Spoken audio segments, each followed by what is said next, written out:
Հայաստանում է լեգենդար մարզիկ Ֆրանցիսկո Ֆիլիոն, Կիոկուշին կարատեի աշխարհի բացարձակ չեմպիոնը Գագիկ Ծառուկյանի հյուրն է։ Բարի գալուստ Հայաստան, շատ ուրախ եմ ծանոթանալու ուժեղ մարդու չեմպիոնի հետ, շատ հաճելի է։ Շատ շնորհակալ եմ նման ընդունելության համար։ Ես տեղյակ եմ, թե դուք ինչ մեծ ներդրում ունեք սպորտի զարգացման գործում ու ձեր շնորհիվ ինչպիսի նվաճումներ են գրանցվել։ Գիտեմ, որ կյանքում ուժեղ լինելը կարևոր է, բայց ավելի կարևոր են կողքիդ մարդիկ, որոնք աջակցում են քեզ։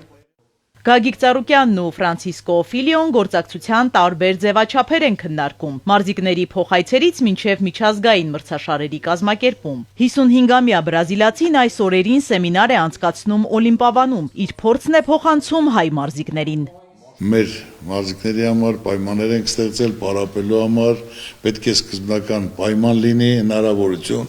նոր պահանջես։ Հիմա էլ ոչ օլիմպիական ձև է, քանի որ չի ֆինանսավորում, համախմբել ենք,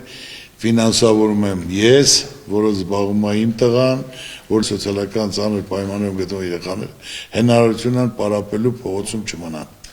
Կիոկուշին կարատեով սկսել է զբաղվել 10 տարեկանից, իսկ դրանից 6.5 տարի անց արդեն սև գոտի է նվաճել։ Բրազիլիայում եւ Ճապոնիայում 100-ից ավելի մենամարտ է անցկացրել։ Բազմաթիվ չեմպիոնական տիտղոսներ ունի։ 1997 թվականին ճանաչվել է քիքբոքսինգի ամենահայտնի մարզիկներից մեկն աշխարհում։ Ճապոնիայում 2 անգամ նվաճել է Կամեկի համաշխարհային Գրան Պրին։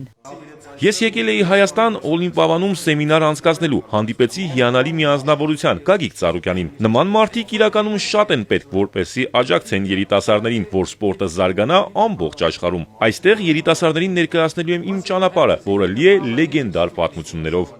Ապրիլին Երևանում Կիոկուշին կարատեի աշխարհի գավաթի առաջնություն կանցկացվի։ Նախապատրաստական աշխատանքներն ընթացքի մեջ են։ Գագիկ Ծառուկյանը կաջակցի, որ մրցաշարը հավուր պատշաճի անցկացվի։ Հանդիպման ավարտին Ֆրանցիսկո Ֆիլիոն Գագիկ Ծառուկյանին է փոխանցում Կիոկուշին կարատեի աշխարհի գավաթի առաջնության գլխավոր խորհրդանիշը՝ առաջին գավաթը։ Հյուրերը նույնպես հեռանում են արժեքավոր նվերներով։ Իզաբելլա Հովհաննիսյան, Սիմիկ Մայիլյան, Հարություն Հովսեփյան, Էպիկենտրոն։